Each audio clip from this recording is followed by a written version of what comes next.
Alhamdulillah dah settle satu rumah customer. Aku bawa trim ke rumah customer, rumah aku. Lepas-lepas hampa mesin kan. Okey, lepas hampa mesin-mesin mau siap mau nak belah dah kan. Hampa cuci dulu. Takkan tu nak najak. Barulah tahan lama sikit barang. Sebab ni rumput basah Tapi tak ada masalah. Boleh mesin juga.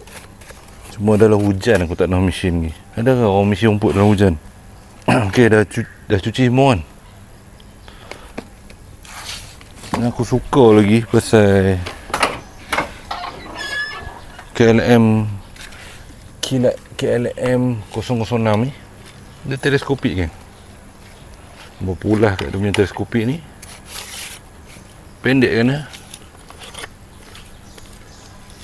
boleh masuk dalam boot kereta. Azia pun lepas geng. Kalau boot Azia simple. Dah boleh balik. KLM 006 daripada kilat.